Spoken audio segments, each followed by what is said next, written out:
Este elemento es el que más me gusta trabajar y de hecho es para el que estudié. O algo así, no sé cómo explicarlo, pero las emociones han sido entendidas sobre todo para el campo de la psicología durante mucho tiempo. Es hasta hace poco que empieza a hablarse de las emociones en la educación, en el marketing, en la comunicación. Y justo una de las cosas que es importante para la comunicación no violenta, la comunicación empática o de corazón a corazón, es poder identificar las emociones. Pero identificarlas para que de manera genuina podamos transmitir aquello que estamos sintiendo, viviendo o pensando. Dejen apago el aire acondicionado por si tienen mucho ruido de fondo. Entonces las emociones, desde un lugar auténtico, son como un mapa interno de las necesidades que puedan estar satisfechas o no satisfechas. Sin embargo, cuando las necesidades se utilizan como algo externo, generalmente van a ser utilizados como para manipular o tratar de hacer que la otra persona haga cosas para que mis emociones sean placenteras. Y en muchos de mis espacios terapéuticos a mí me gusta reafirmar algo importante. Hay dos formas de lograr que la otra persona haga lo que tú quieres. Una, diciéndoselo, ordenándoselo y diciéndole exactamente lo que quieres hacer, o sea, controlando sus acciones. O la otra, que generalmente esto es conocido más como lo pasivo-agresivo, es controlando las emociones que siente o provocándolas o picando los botones indicados para que conecte con la emoción, que entonces va a hacer que quiera hacer aquello que tú quieres. Y esto puede ser desde el enojo, desde el miedo, desde la tristeza, o desde el amor, desde el cuidado, desde la seducción y un largo etcétera. Hablar entonces de comunicación no violenta es hablar de la autenticidad de los sentimientos en tanto mis necesidades satisfechas o no, pero con la intención de que la otra persona me conozca de manera transparente. No con la intención de que la otra persona sienta algo determinado por mí para hacerlo, porque si no, esto se llama manipulación. Y esto para mí es bien importante decirlo, porque en otros cursos de comunicación no violenta no te lo dicen e incluso lo utilizan a favor, como lo he dicho, porque más bien lo hacen como formas de manipulación y seducción. Y es importante que una y otra vez recordemos que la comunicación no violenta es una comunicación para conectar en lo genuino y no para conseguir lo que tú quieres, sino para poder hablar desde la autenticidad y construir entre las partes involucradas. Dice Marshall Rosenberg, que el psicoanalista Rollo May menciona que la persona madura es capaz de diferenciar los sentimientos estableciendo muchos matices, intensos y apasionados o delicados y sensibles, como si fueran los diferentes pasajes musicales de una sinfonía, agrego yo, incluso los silencios. Pero, en muchos casos, como diría May, nuestros sentimientos son tan limitados como las notas de un toque de corneta militar. Y una de las cosas justo que necesitamos hacer es identificar las emociones en sus distintos matices. Y una de las formas en las que podemos empezar a hacerlo es practicando una y otra vez, atendiendo de manera directa, clara, profunda, puntual a nuestras emociones. Y empezar con algunas emociones básicas que veremos en otros videos, ahorita solo las menciono, como el enojo. No es lo mismo la molestia que el enojo, que la ira, que la rabia, que la furia. Es importante poder identificar los distintos niveles. Pero lo mismo pasa con la tristeza, con el miedo, con la alegría, con el desprecio, con la sorpresa, con el asco, con el amor y con toda la serie de emociones que tenemos. Y para eso necesitamos hacer mucha chamba personal, porque además no puedo yo saber qué estás sintiendo. Puedo inferirlo, puedo deducirlo, puedo pensar qué cosa estoy sintiendo yo, que podría ser la que sentiría también si estuviera en tu lugar, pero no puedo saber exactamente tú qué sientes. Y esta es la parte compleja, sobre todo en el caso de adultos, porque una de las cosas que pasa es que generalmente aprendemos a hablar de nuestras emociones según el entorno en el que nos movamos y cómo hablen de nuestras emociones. Marshall Rosenberg dice, por ejemplo, que generalmente una de las cosas más difíciles de las emociones es que nos acostumbramos a no expresarlas y a vivir esclavos de las emociones de otras personas, tratando siempre de complacer a otras personas. Yo diría que tiene razón, pero es necesario regresar al desarrollo evolutivo de la persona, es decir, la persona humana primero está expresando todo el tiempo sus emociones, todo el tiempo, incluso autocentrados, autocentradas. Sigmund Freud hablaba de su majestad del bebé porque todo el tiempo ordenaba y daba órdenes, y mucho de la familia se movía alrededor de las necesidades del niño y de la niña.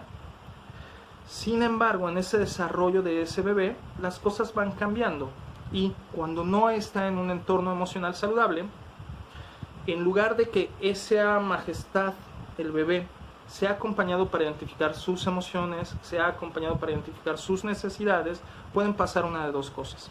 Una, no se le dice qué siente y qué necesita, y todo se le da automáticamente, y entonces cree que efectivamente necesita estar todo el tiempo simple y sencillamente estallando para conseguir, y entonces se vuelve autocentrado, antipático. ¿Recuerdas? Hablábamos de la fase 2 de las emociones, donde entonces solamente mis necesidades importan.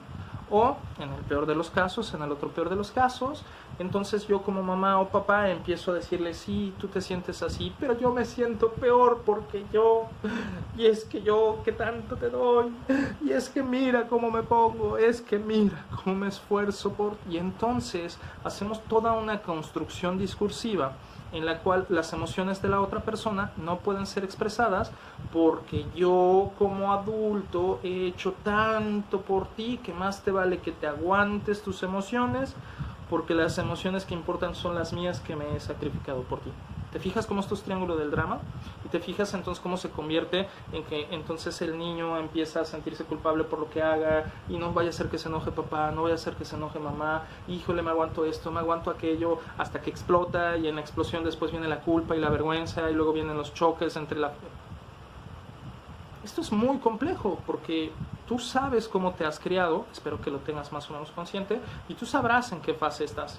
Pero para ir transitando por las fases necesitamos ir entendiendo que lo que sabemos de nuestras emociones, que lo que sabemos de nuestras necesidades, y sobre todo de qué tan libres nos sentimos de expresarlo, se basa sobre todo de lo que aprendimos en casa de mamá y papá.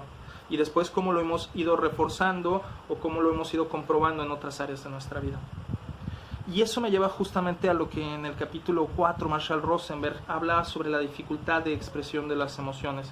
En específico se llama el capítulo Identificar y expresar los sentimientos. Y pues una de las cosas que él menciona como difíciles, y que complementa esto que he venido diciendo, es que para empezar no tenemos un vocabulario de las emociones. Eso ahora, ya que se ha trabajado cosas de inteligencia emocional y demás a lo largo de la historia, ahora le llamamos inteligencia emocional, o más particularmente alfabetización emocional. Saber cómo se llama una emoción, saber cómo se expresa la emoción, saber incluso cuáles son los gestos corporales que nos hablan de las emociones, saber incluso leer los gestos de la otra persona, y a partir de leer los gestos de la otra persona, si yo veo que está muy molesta la otra persona, pues entonces yo sabré poner el alto y no seguir jugando a cuchillito de palo, o acercarme de una manera en la que pueda ayudarle a que no esté presa solamente de la emoción del enojo, o si fuera el caso, ayudarle a que saque mucho más el enojo, siendo testigo cómplice de sus emociones, para que sienta la empatía, para que se sienta cobijada o cobijado, y entonces pueda dar causa a todas las emociones, desahogándola y descansando para conectar cognitivamente de mucho mejor manera. ¿Cuáles son entonces algunas de las pautas que menciona Marshall Rosenberg, que son las que nos dificultan expresar nuestras emociones de manera adecuada? Pues para empezar, que confundimos, por ejemplo, procesos de pensamiento con procesos emocionales, y que en términos discursivos es más o menos fácil identificarlas si después de la palabra siento ubicamos, por ejemplo, palabras como qué, cómo o como sí. Por ejemplo, siento que no me quieres. Si tú escuchas el qué después del siento, es que más bien lo que está pasando es que hay una interpretación de lo que sucede disfrazado de emoción, porque generalmente nuestro cerebro tiende a creerle más a nuestras emociones, porque sabe que nuestras emociones nos salvan, que a nuestros pensamientos. Entonces es más fácil que si yo digo siento que ya no me quieres, mi cerebro automáticamente diga esto es una verdad y alarma, alarma, alarma, o si yo pensara creo que no me quieres, eso abriría las posibilidades del diálogo y a que tú me dijeras no, no es cierto, mira, etc. Lo mismo es siento como mala vibra, siento como que me rechazas. Siento como si fueras otra persona. Siento como si me estuvieras hablando feo. Entonces, estas formas son más bien interpretaciones, inferencias, reflexiones, proyecciones, incluso recuerdas que hablábamos de ella en el video anterior, más que emociones. Cuando entonces tú digas siento que no me quieres, te identifiques diciendo algo que más bien es un juicio de lo que la otra persona dice en lugar de un pensamiento, te lo he dicho ya también, en lugar de decir siento que no me quieres, dirías no, perdón, estoy interpretando que no me quieres. Y entonces ya hablas de tu evaluación, te haces cargo de tu evaluación y ya puedes decir, y eso me hace sentir triste, me hace sentir miedo, me hace imaginar que me vas a dejar. ¿Te fijas cómo cambio de procesos cognitivos a emocionales? Eso es parte de la práctica. Otra de las cosas difíciles para hablar de las emociones, otro como de los vicios que tenemos en términos discursivos, es describir de lo que creemos ser como si fuera una emoción. ¡Ay, me siento bien chingón! Chingón no es una emoción. Y yo sé que como mexicanos lo utilizamos mucho, pero no es una emoción. Y sobre todo cuando lo estamos planteando más como una cualidad de potencia, de omnipotencia, que como una emoción de mucho bienestar o mucho placer. Y lo voy a poner con otra palabra de ejemplo. Me siento incapaz. Incapaz no es una emoción, es una evaluación de mis capacidades nulas para realizar algo. Y entonces más bien tendría que preguntarme cómo me siento al pensar que mis capacidades son nulas ante una determinada tarea. Empieza a cobrar un sentido distinto el lenguaje, ¿no? También cuando interpreto la conducta del otro hacia mí, me siento amenazado, me siento rechazado, me siento humillado. Estas, aunque muchas veces las utilizamos como expresiones de emociones, realmente no son expresiones de emociones, son expresiones que interpretan la conducta y la intención de la otra persona hacia mí. Entonces, tú me dices, yo te ofrezco de mi agua, tú me dices, no quiero, gracias. Yo te digo, ay, me siento rechazado. No es una emoción. Es que yo estoy interpretando tu no como un rechazo. Y además, en el tono en el que lo diga, viene como implícito el si tienes permiso o no de rechazar mi oferta.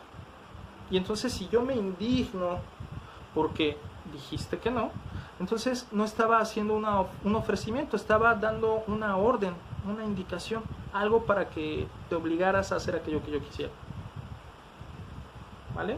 Te voy a poner una tablita aquí, que es la que nos comparte Marshall Rosenberg de algunas de estas formas de interpretar la conducta de la otra persona y decirlas que son emociones. Como para decir, ay, me siento rechazado. No te rechacé. Sí.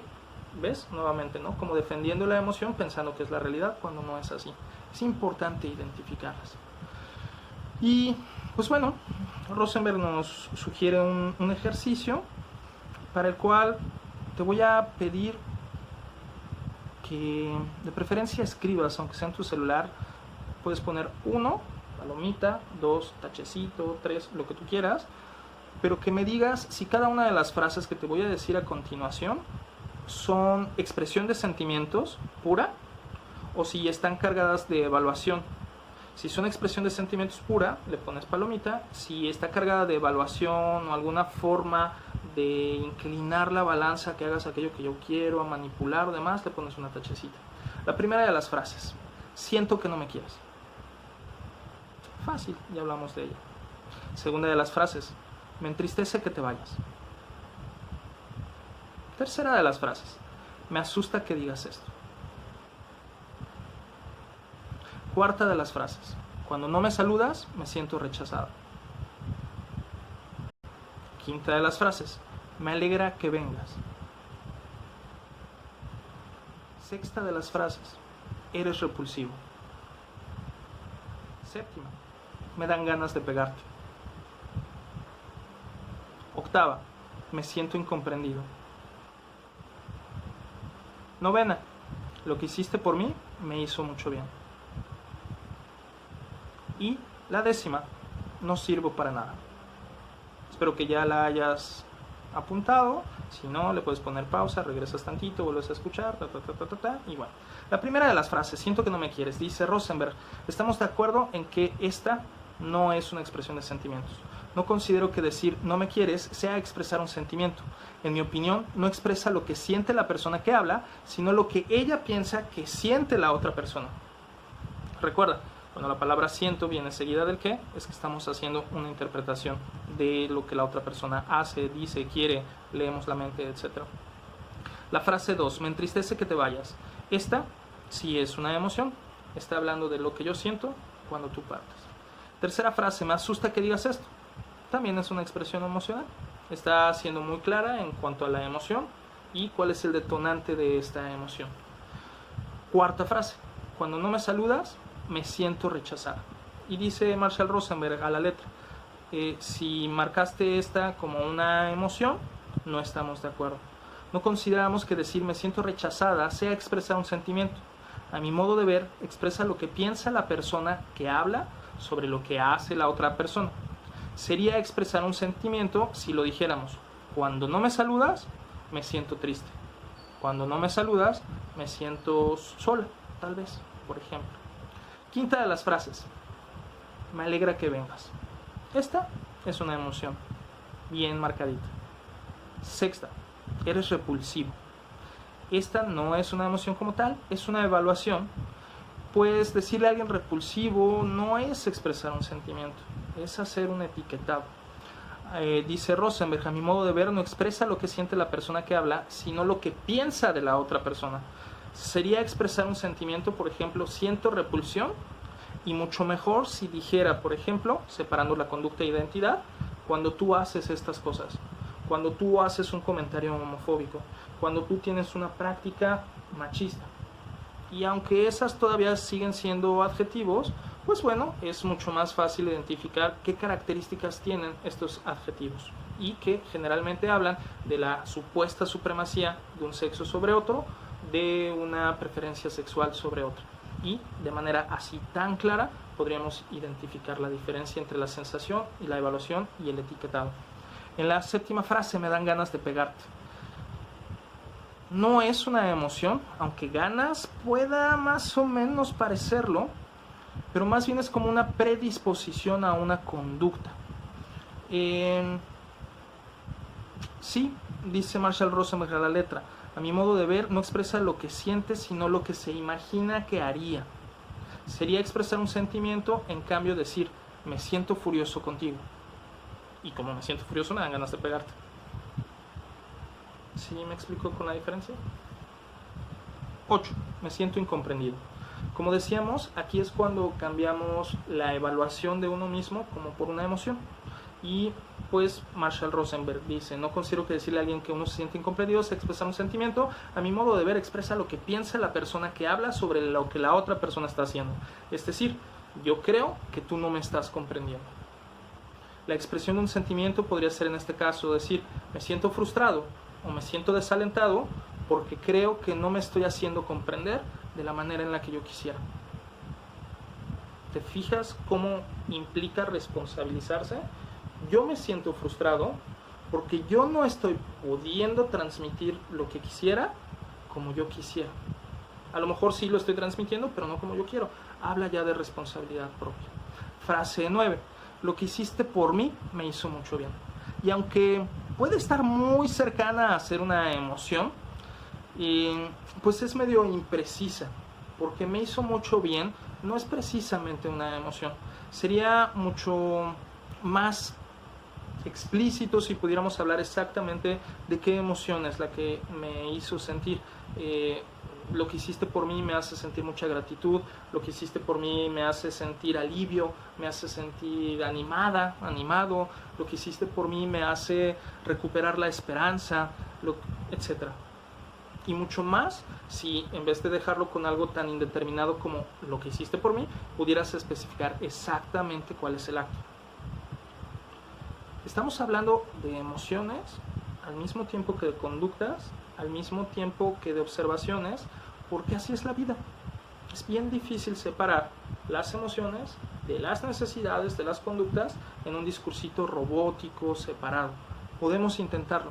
Pero como la comunicación empática lo que busca es conectar, sobre todo, pues necesitamos buscar formas que nos sean orgánicas, que nos sean útiles, que nos sean agradables a cada quien, por supuesto, que nos permitan comunicar lo que queremos de la manera en que la otra persona también sienta cierto agrado, cierta empatía para poder mostrar interés y construir entonces los acuerdos sobre los que vamos a basar nuestras relaciones. Frase 10. No sirvo para nada. Si marcaste este número con un círculo, dice Rosenberg, no estamos de acuerdo. No considero que decir no sirvo para nada transmita un sentimiento. A mi modo de ver, no expresa lo que siente la persona que habla, sino lo que piensa de sí misma.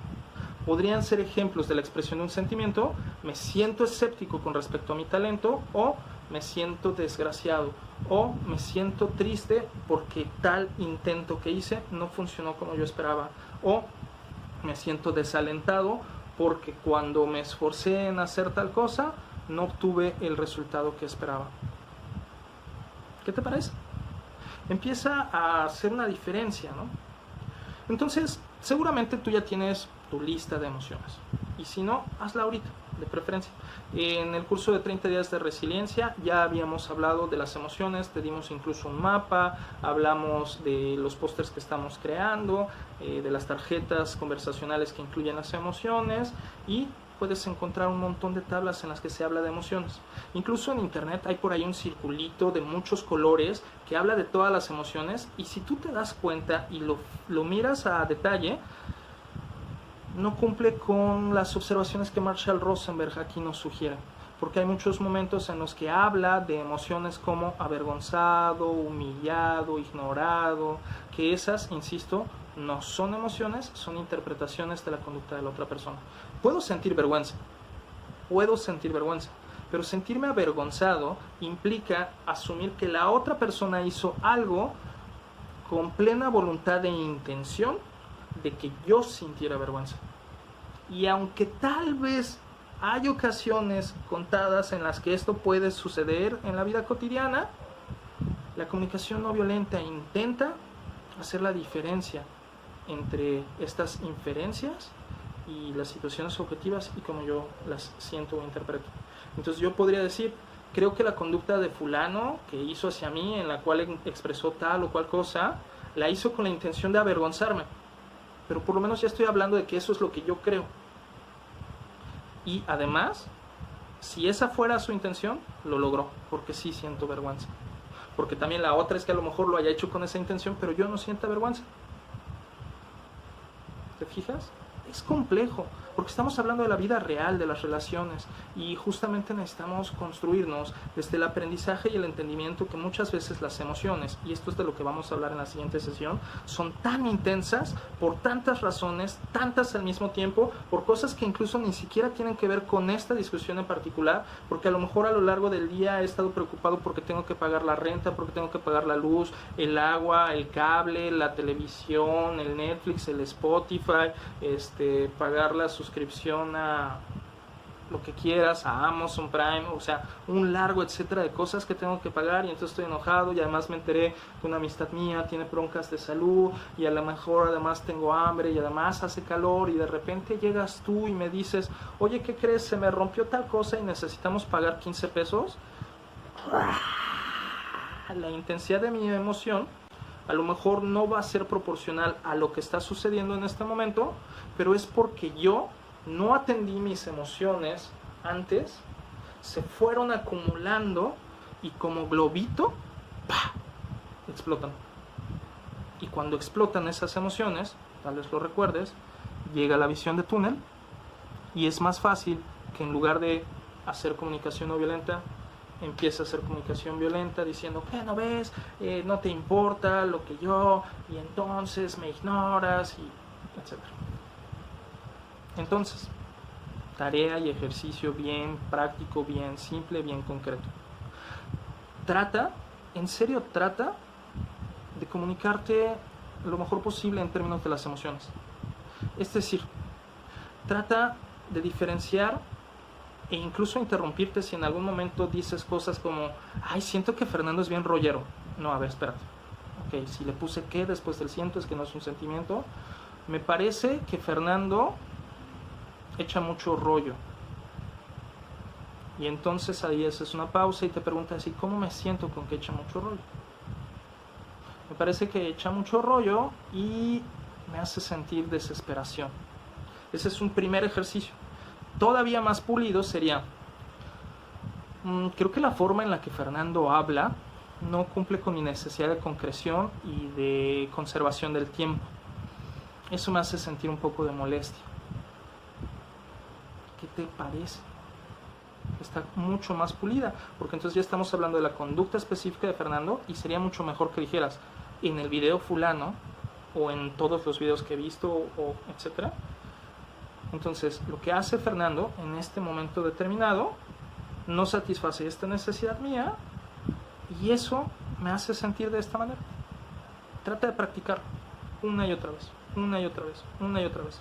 Tal vez si alguna vez has sido un curso de asertividad, has visto esta técnica a la que le llaman la del guión, que justamente lo que hacen es decir, cuando tú describe la situación, yo, y entonces dicen, me siento, por lo que, y te dicen, petición. Lo que se saltaron y eliminaron por completo de la asertividad, que se robaron de la comunicación no violenta, fue las necesidades. Que esto es el principio básico de la conexión entre humanas y humanos. Reconocer que tenemos necesidades, que nuestras necesidades se basan en nuestro deseo de bienestar y en nuestro deseo de eliminar el sufrimiento, que eso es parte de la humanidad compartida, que eso es lo que nos hace vulnerables, que eso es lo que nos permite conectar desde la intimidad y eso es lo que nos hace resilientes, porque nos permite comunicarnos a fondo sabiendo qué podemos transformar de la comunidad, de la comunidad. Gracias.